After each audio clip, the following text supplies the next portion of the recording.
I'm Joey, and my life. Not exactly a fairy tale. Working the graveyard shift as a janitor at the old Greystone Tower wasn't how I pictured my life after high school. I was supposed to be this big shot artist, painting amazing landscapes, getting my stuff in galleries, the whole 9 yards. But life, as it always does, threw me a curveball. A few bad calls, a couple of crappy events, and boom, I'm stuck in this creepy, old building with a mop and bucket for company. Honestly, the solitude of the job was a mixed bag. On one hand, it was peaceful. No judgy eyes, no drama, just the buzz of the fluorescent lights and the groans of the building settling like an old man in his favorite armchair. But on the other hand, it gave me way too much time to think. And let me tell you, the regrets, the mistakes, they all came flooding back in the dead of night. But hey, I'd made my peace with it, mostly. Greystone Tower was a dinosaur, a relic from the days when Art Deco was all the rage. Its fancy patterns and huge lobby were like whispers of a glamorous past, now faded and dusty. These days, the place was practically a ghost town. A few small businesses clung to life inside, like they were holding on to a memory. By the time my shift started at 10 p.m., the building was empty. I like to think of it as my own private urban ghost town, and I was the mayor, or maybe the sheriff. My routine, same old. Start on the ground floor, work my way up. Sweep, mop, empty trash, repeat. It was mind-numbing, yeah, but also kind of comforting. Each floor had its own vibe. The second floor always smelled like burnt coffee, thanks to the accounting firm's stressed, outstaffed, no doubt. The fifth floor had this one squeaky tile near the men's room that made me jump every single time, no matter how often I stepped on it. And then there was the ninth floor. That floor was always colder, like someone left a window open, even in the middle of summer. It was on one of those typical, boring nights that I first saw it, the out-of-order elevator. I'd walked past it a million times, but this time, something about it snagged my attention. Maybe it was the way the light from the elevator shaft flickered, casting these weird shadows. Or maybe it was the piece of paper taped to its rusty, dented doors. I stopped mopping, my curiosity piqued. The paper was old and yellow, the edges all curled up. The handwriting was neat but kind of shaky, like whoever wrote it was in a hurry. The words were simple, but they hit me like a punch to the gut. 1. Only ride the elevator at exactly 3 a.m. 2. Never press the button for the 13th floor. 3. Do not look at your reflection in the elevator doors. 4. If the elevator stops and someone gets in, do not speak to them. 5. If you hear humming, exit the elevator immediately. 6. Never, under any circumstances, ride the elevator twice in one night. I frowned, reading the list again. It sounded like something out of a cheesy horror movie or a campfire story. I even chuckled nervously, glancing around like I expected someone to pop out and yell, "Boo." But the hallway was empty, and the building was silent except for the hum of the AC. That elevator had been out of order for as long as I could remember. Nobody used it. Everyone just used the newer one, which was all shiny and modern. This old thing was just a forgotten piece of the building's past. Still, that list of rules, it bugged me. It wasn't just what it said, but how it was written. Like the person who wrote it genuinely believed every word. I tried to tell myself it was just a prank, probably left by some bored office worker to freak out the cleaning crew. But as I went about my rounds that night, I couldn't shake the feeling that I was being watched. The feeling got worse when I got to the 9th floor. The air felt thicker, the shadows deeper. My footsteps echoed way louder than they should have. When I passed the elevator again, I caught myself staring at the paper. The words seemed to jump out at me. I forced myself to look away, shaking my head at my own stupidity.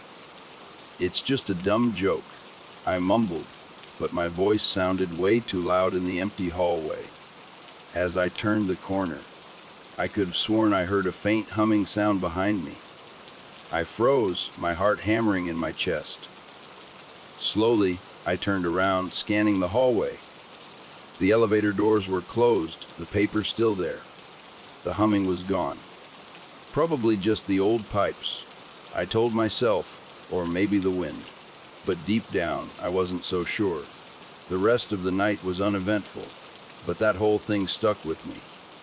By the time I clocked out, I was exhausted, both physically and mentally.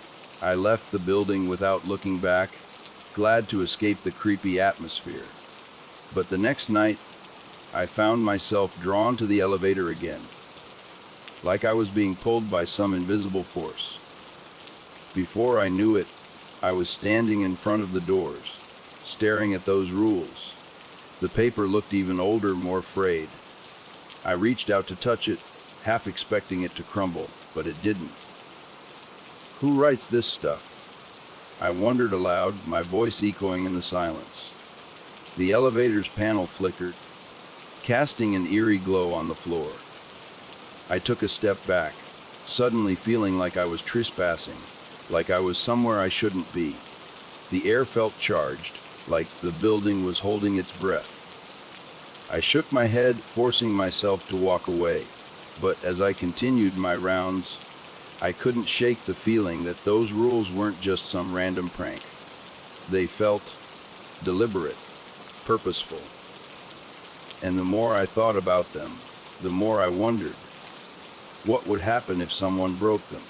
The air in the building always felt different after midnight, like the walls were closing in or something. The creaks got louder, as if the old place was coming alive. Usually, it was just a bit unsettling, nothing major. But this night was different.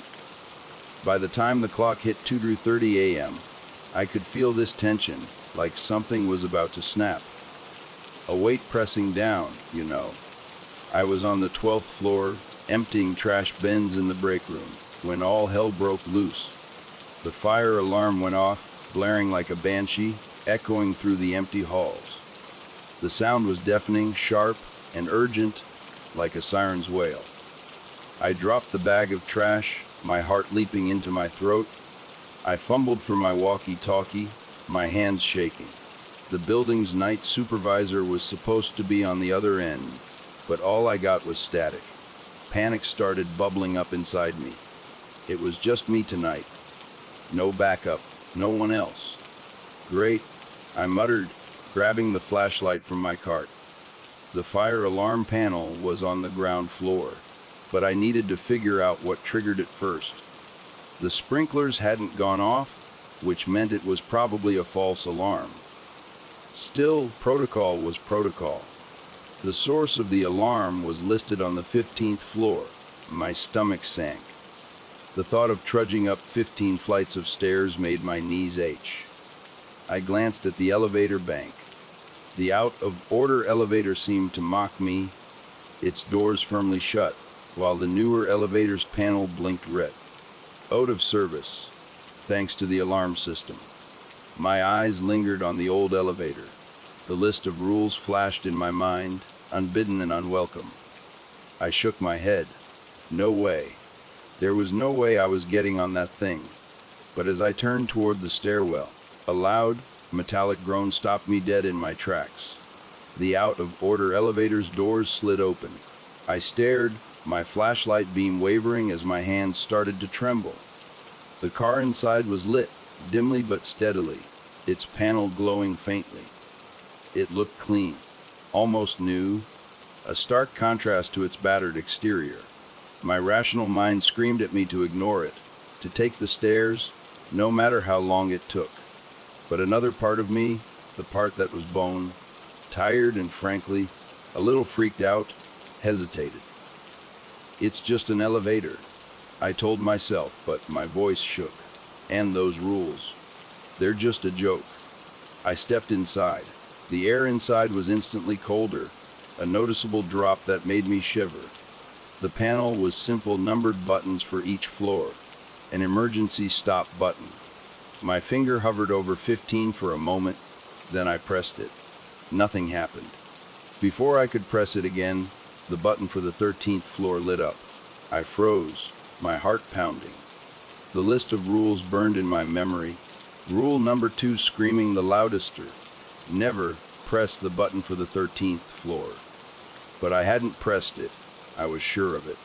The elevator lurched, dropping downwards with a groan that sounded more like a living thing than a machine. I jabbed at the emergency stop button, but it did nothing. The walls of the car seemed to press in closer, the air growing thinner. Panic clawed at my throat as the elevator descended, the floor display blinking erratically between numbers. By the time it stopped, the display just showed a flickering 13. The doors slid open with an unnatural smoothness. Beyond them was a hallway I didn't recognize. The fluorescent lights flickered, casting long, dancing shadows on walls covered in peeling, yellowed wallpaper. A faint smell of mildew hung in the air, mixed with a metallic tang that made my stomach churn. At the far end of the hallway was a single door, slightly ajar, with a faint light spilling out. Every instinct I had screamed at me to stay inside the elevator, to let the doors close and ride it back to safety, if that was even possible. But the humming, that oppressive humming that had started when the elevator first moved, was louder now, almost unbearable.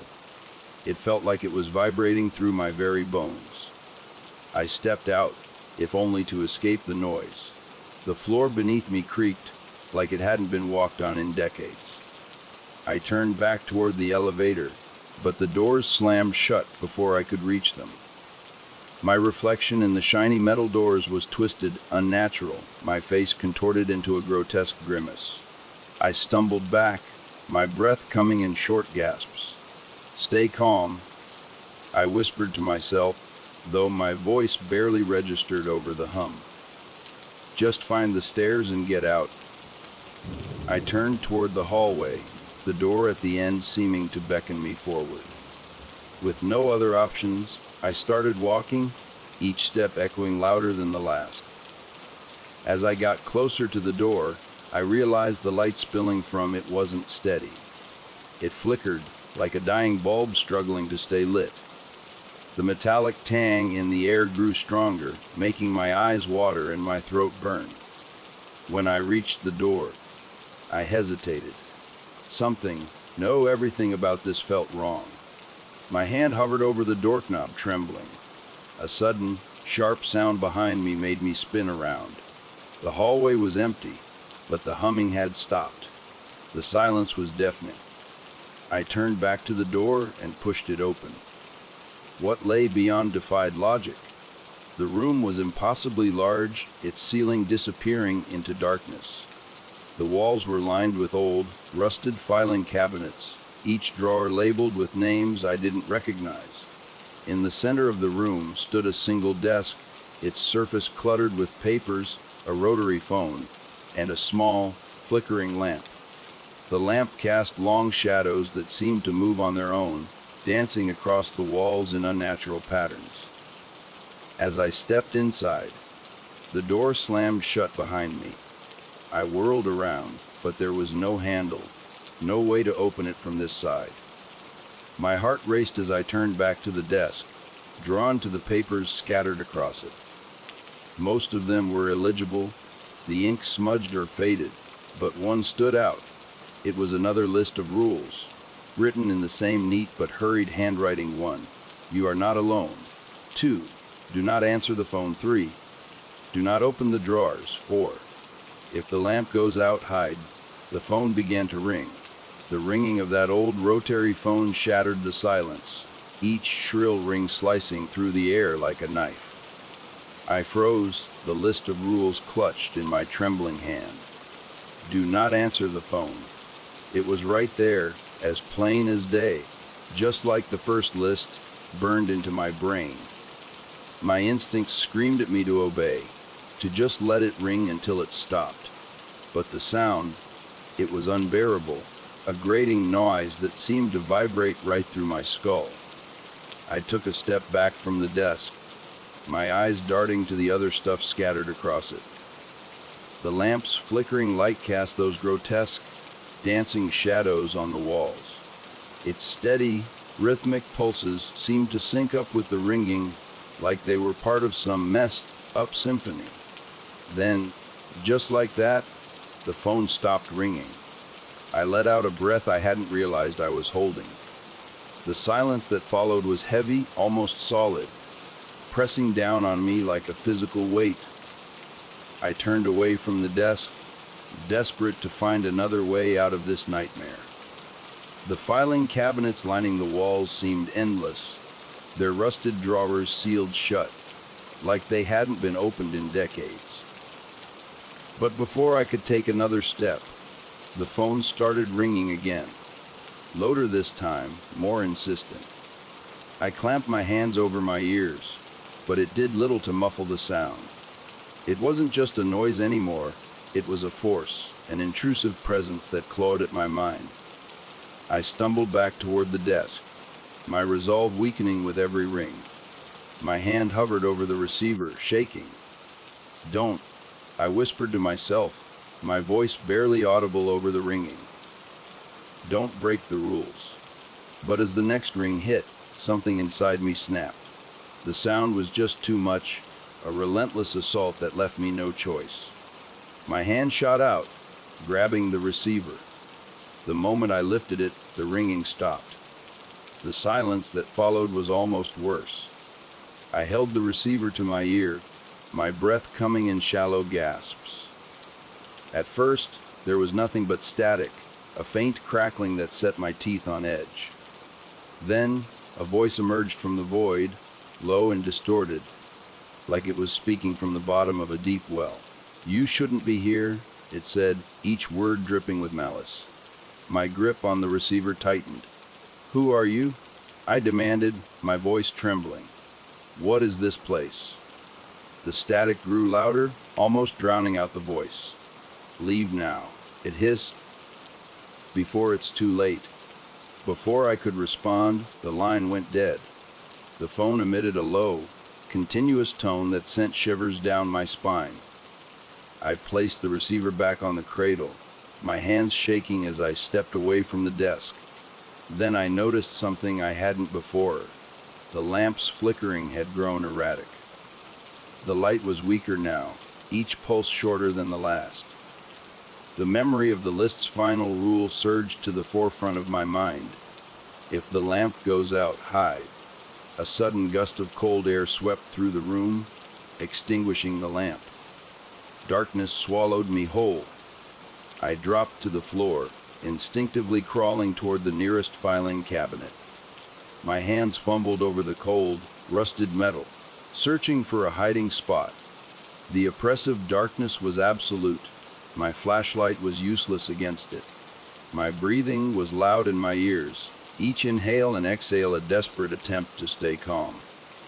The hum began again, low and guttural, rising from the very floor beneath me. It wasn't just a sound, it was a presence, a living thing that filled the room with its malevolence. Then came the footsteps, slow, deliberate, and impossibly heavy, as though the very ground struggled to bear their weight. I pressed myself against the filing cabinet, my body trembling. The footsteps grew louder, closer. My mind raced, trying to come up with an escape plan, but there was nowhere to run, nowhere to hide. The room was too vast, too open, and the thing, whatever it was, would find me. A shadow passed over me, darker than the surrounding void. I held my breath, praying it wouldn't notice me. The hum grew louder, vibrating through my chest, threatening to shatter my composure. The footsteps paused, and for a moment all was still. Then a hand, if you could even call it that, descended into my view. It was massive, its fingers long and twisted, with joints that bent in unnatural angles. The skin was mottled and gray, stretched tight over protruding bones.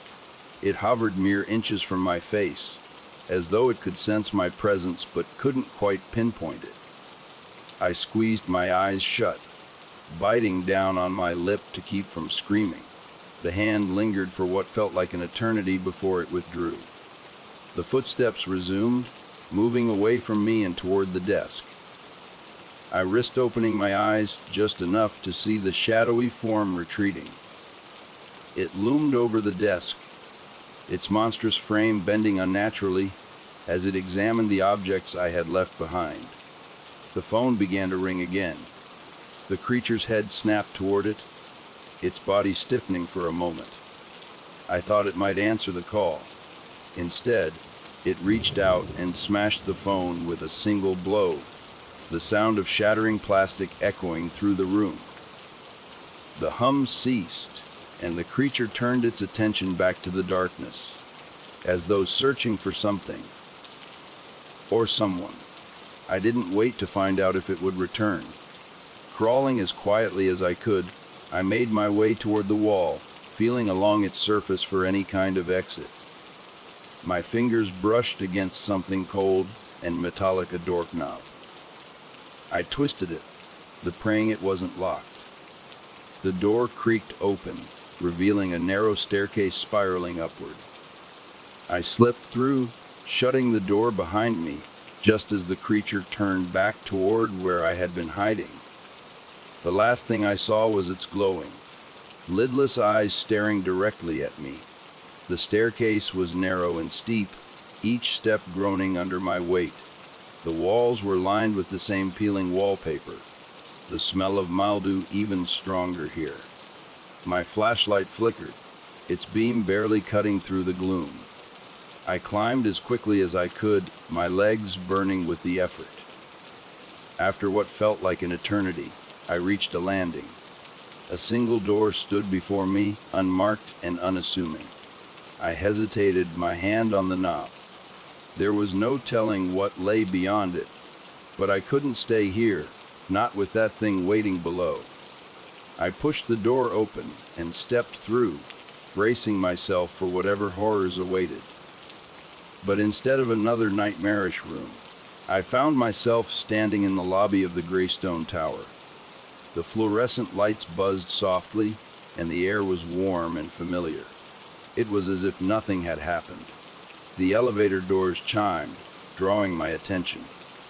The out-of-order elevator stood open, its interior dark and empty. The list of rules was gone, leaving only a faint outline where the paper had been taped. My cart sat where I had left it, the mop leaning against the side. I stepped back, my mind struggling to reconcile what I had just experienced. The building was silent, but the memory of the hum lingered, vibrating faintly in my chest. I turned toward the front doors, eager to leave, but something made me stop. On the reception desk lay a single piece of paper. I approached it cautiously, my heart sinking as I recognized the neat, hurried handwriting. The list of rules had returned, but this time, a single line had been added at the bottom: 7. You are part of it now. The world outside the Greystone Tower felt wrong. The city lights were too bright, the streets too empty for what should have been the middle of the night. I stepped onto the pavement, clutching my flashlight like a lifeline. The air was cold, biting against my skin, but more than the chill, it was the eerie quiet that unsettled me. No honking cars, no distant hum of activity, only silence oppressive and unnatural. As I walked away from the building, I couldn't shake the feeling that I was being watched. Shadows seemed to shift in the corners of my vision, always gone when I turned to look. My heart raced with every step, my body tense, as if waiting for something or someone to emerge from the darkness. When I finally reached my apartment, I locked the door behind me and collapsed onto the couch, my hands still trembling. The events of the night played over, and over in my mind, each detail more surreal than the last. I reached for my phone, desperate to call someone, anyone, but the screen remained black, unresponsive. Even the clock on the wall had stopped, its hands frozen at 300 a.m. That's when I noticed a faint, pulsating hum. It wasn't coming from the building or the street outside. It was coming from me. I stumbled to the bathroom, pulling off my jacket and shirt. My reflection in the mirror was pale, sweat glistening on my forehead. At first glance, I seemed fine, just shaken. But as I leaned closer, I saw a mark on my chest, faint but unmistakable. It was a circular symbol, etched into my skin as if branded. The lines were intricate, twisting and looping in ways that made my head hurt to follow. Panic surged through me. I scrubbed at the mark with soap and water, but it didn't fade. It wasn't a stain or dirt, it was part of me now, as permanent as the rules I had broken. I stumbled back into the living room, my breath coming in short, ragged gasps. The hum grew louder, vibrating through my chest in time with the mark's faint glow. I grabbed a blanket and curled up on the couch, willing myself to believe it was all a bad dream. But sleep didn't come. The hum wouldn't let me rest. The next few days passed in a haze.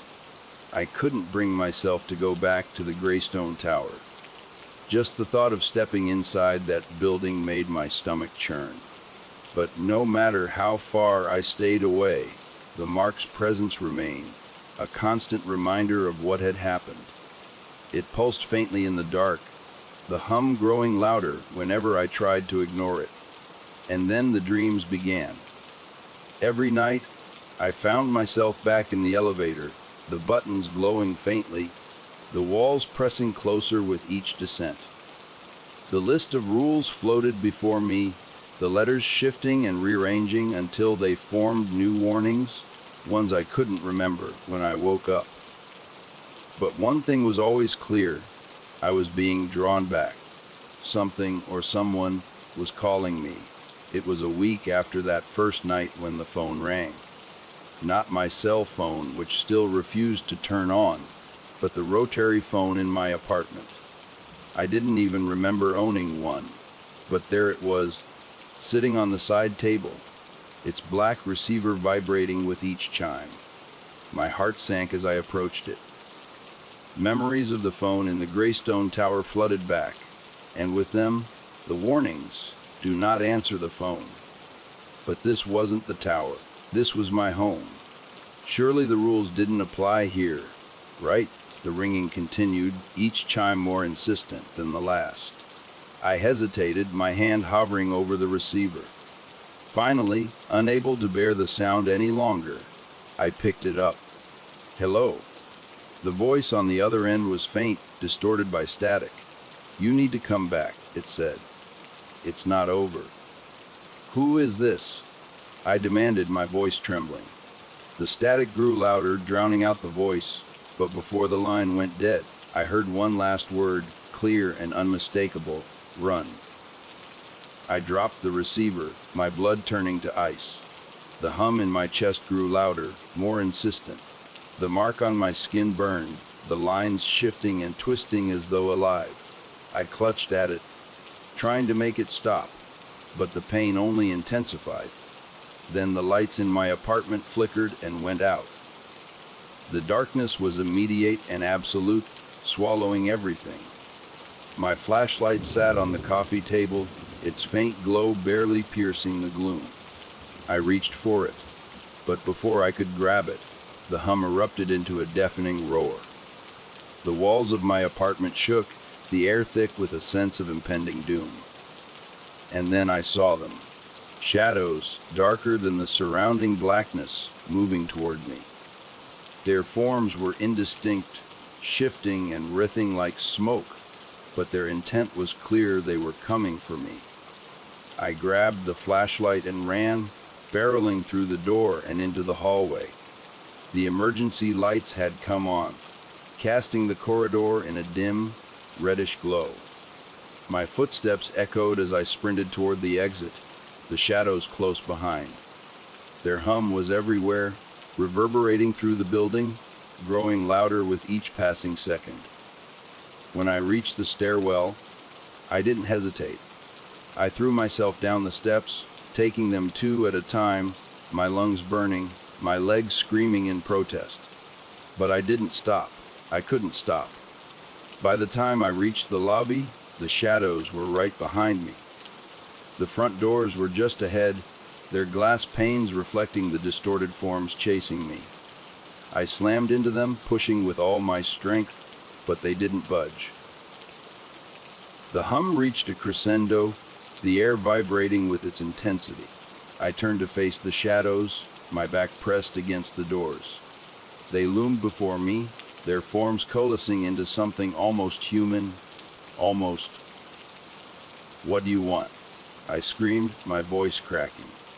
The largest of the shadows stepped forward, its glowing eyes locking onto mine. When it spoke, its voice was a low, guttural rumble that resonated through my very soul. "You broke the rules." The shadow's words echoed in the cold, empty lobby. "You broke the rules." My heart pounded as the looming figures pressed close, their forms twisting and billowing like smoke in a windless room. Their eyes, glowing faintly like embers, were fixed on me. There was no escape. I was cornered out of options. I could feel the mark on my chest burning with an intensity that threatened to consume me.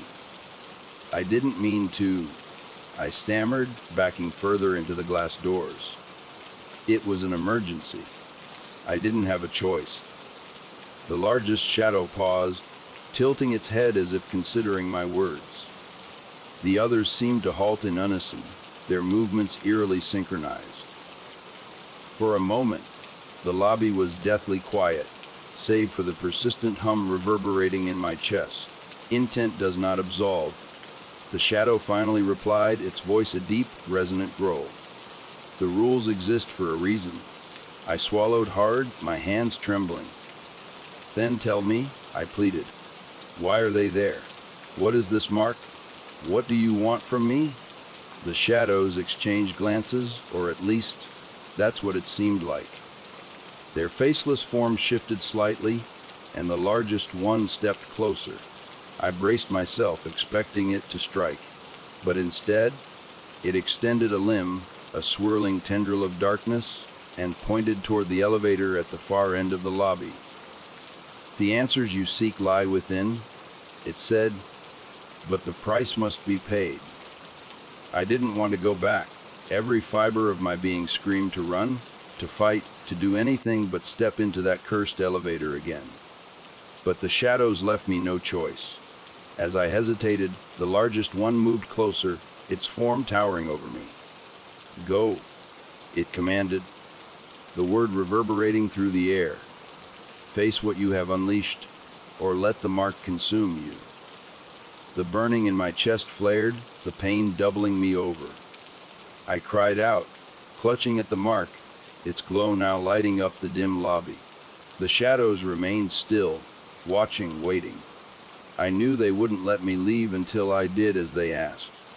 With shaking legs, I forced myself upright and stumbled toward the elevator.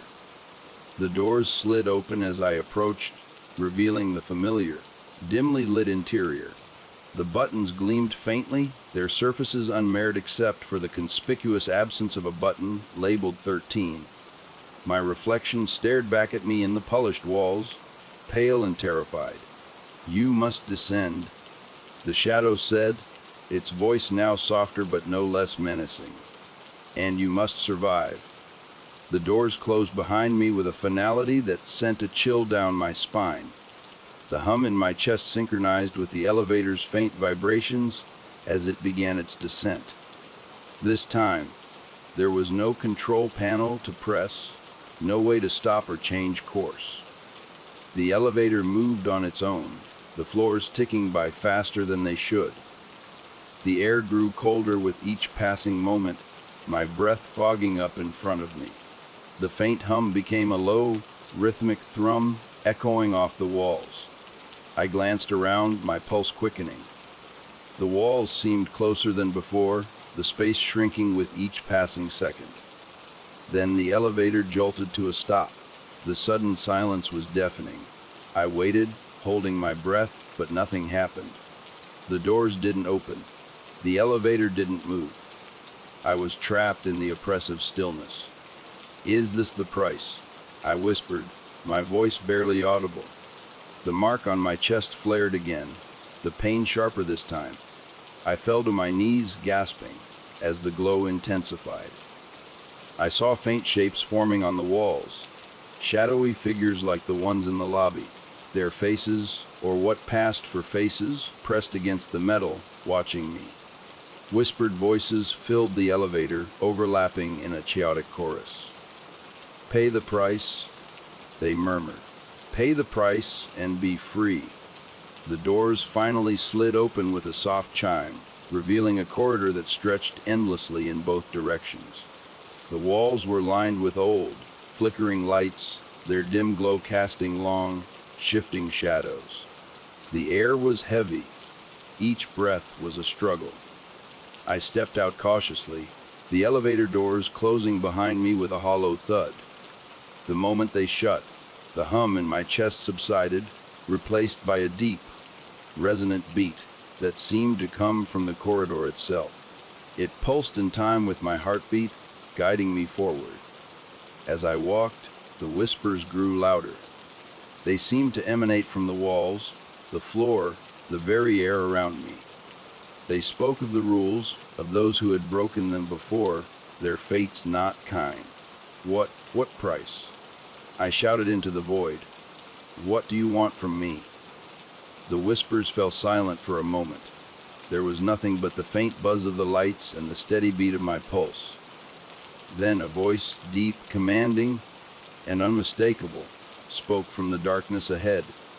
"The price is choice." A door materialized at the end of the corridor, its surface marked with the same symbol that now burned on my chest. The moment I touched the handle, the whispers returned, louder and more insistent. They warned me, begged me, cursed me, but I couldn't turn back. The door swung open, revealing a room bathed in an otherworldly light. At its center stood a pedestal, and on it, two objects, a key and a coin.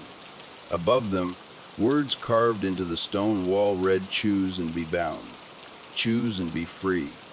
I stepped forward, my hands trembling. The shadows closed in around me, their forms shifting and swirling, their voices now a deafening roar. The mark on my chest pulsed painfully, urging me to decide. The key gleamed, its surface pristine and inviting. The coin, dull and weathered, seemed almost forgotten in comparison. Both radiated a power that made my skin crawl. "What happens if I choose wrong?" I whispered, my voice barely audible over the cacophony. The shadows didn't answer. The choice was mine alone. I reached out, my fingers hovering over the key, then the coin. The weight of the decision pressed down on me, the implications unknowable. My heart raced as I closed my eyes, letting instinct guide me. And then I made my choice. The air felt heavier as my fingers hovered over the objects on the pedestal. The key's polished surface caught the eerie light, gleaming with an almost hypnotic allure. The coin, dull and worn, radiated a quiet power that was just as compelling. The shadows around me pulsed and shifted, their whispered voices, now a frenzied cacophony of unintelligible words. I couldn't stall any longer. My hand trembled as I reached out, closing around the coin. The moment my fingers touched its surface, the whispers stopped, replaced by a deafening silence. The mark on my chest flared with white, hot pain, and I dropped to my knees, clutching at my chest as the world around me dissolved into darkness. When I opened my eyes, I was no longer in the strange, glowing room. I was standing in the lobby of the building, but everything was different. The walls, once clean and sterile, were now cracked and overgrown with vines that pulsed faintly with the same light as my mark. The shadows were gone, but their presence lingered like an unshakable weight. I looked down at the coin in my hand. It was warm, almost alive, and inscribed with strange symbols that seemed to shift when I stared at them. The mark on my chest had stopped burning, but its faint glow persisted, pulsing in rhythm with the coin. "You chose," a voice said behind me. I turned to see the largest shadow, now less of a figure and more of a shape etched into the air itself. "The binding is complete." "What does that mean?" I demanded. "What did I just do?" The shadow didn't answer directly. Instead, it gestured toward the elevator, which stood open and waiting. "The path forward is yours to tread. The choice you made binds you to the building. You are now its keeper." "Keeper," I repeated, my voice rising. "What does that even mean? I didn't ask for this." "None of us did," the shadow replied, its voice softening. "But the rules must be upheld, the balance maintained." The shadow faded, leaving me alone in the ruined lobby. I turned back to the elevator, its open doors beckoning me. I stepped inside cautiously, gripping the coin tightly. The interior was no longer pristine. The walls were scratched and dented, and the buttons glowed faintly, as if powered by some unseen force. This time, there was a new button, 13. I hesitated, then pressed it. The elevator began its ascent, moving smoothly at first, but then shuddering violently as it passed each floor. The hum returned, louder than ever, and the air grew colder. When the doors finally opened, I stepped out into a space that defied logic. The 13th floor was an endless expanse of corridors, each one lined with doors. Some were open, revealing glimpses of impossible landscapes, a sunlit meadow, a raging ocean, a void of stars. Others were locked, their handles marked with the same shifting symbols as the coin. "The keeper," a voice whispered. I turned to see a figure emerging from one of the open doors. It was another shadow, but smaller and more human in shape. Its eyes glowed faintly, and it regarded me with an almost sympathetic expression. "What is this place?" I asked, my voice barely above a whisper. "This is the building's heart," it replied. "Every choice made within its walls leads here. Every rule broken, every path taken adds to its corridors. And now, you are its keeper." "Why me?" I demanded. "I didn't ask for this. I just wanted to do my job and go home." The shadow tilted its head, its expression unreadable.